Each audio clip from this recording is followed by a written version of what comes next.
दीपावली के पहले की ये बैठक थी और उसमें बहुत ऐतिहासिक निर्णय दोनों हुए हैं।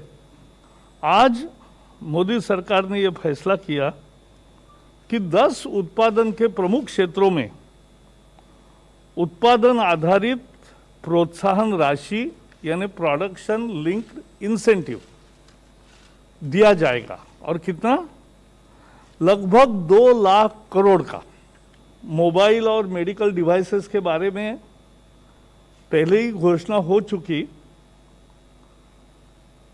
लेकिन आज का निर्णय 10 क्षेत्रों का इतना महत्वपूर्ण है कि लगभग 2 लाख करोड़ दिवाली के मौके पर एक उद्योग क्षेत्र को बहुत बड़ा तोहफा, और उससे देश का उत्पादन बढ़ेगा, निर्यात बढ़ेगी, रोजगार बढ़ेगा। तो इसमें एडवांस केमिस्ट्री, सेल बैटरी है 18,100 करोड़ रुपए।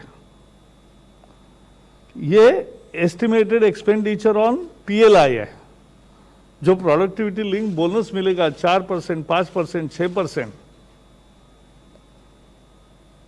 तो ये डायरेक्ट उत्पादन के बाद ही मिलेगा, निवेश के बाद मिलेगा। इलेक्ट्रॉनिक और टेक्नोलॉजी प्रोजेक्ट 5,000 करोड़ रुपए, automobile and auto components 57,000 crore रुपए, फार्मास्यूटिकल्स एंड ड्रग्स 15,000 करोड़ रुपए, टेलीकॉम एंड नेटवर्किंग 12,000 करोड़ रुपए, टेक्सटाइल 10,000 करोड़ रुपए, फूड प्रोडक्ट्स 10,000 करोड़ रुपए, सोलर फोटोवोल्टिक 4,500 करोड़ रुपए, एसीज एंड एलईडीज 6,200 करोड़ रुपए और स्पेशलिटी स्टील 6,300 करोड़ रुपए। Financial incentives will make it attractive to produce in India, and selection of sectors have been based on that.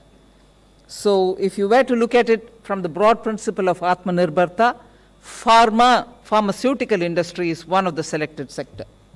White goods manufacturing, ACs, LED bulbs and things like that, even that is another. A third one is a specialized steel. India has enough capacity to produce in large integrated steel factories, good steel. But there are some specialized steel which we are inevitably importing.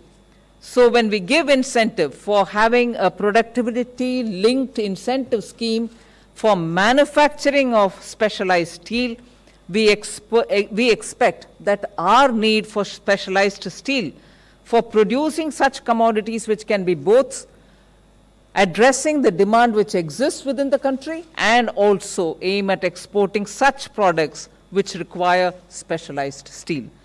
So from the point of view of Atmanirbharta, the selection of these sectors have been pharmaceutical, white goods manufacturing and specialized steel.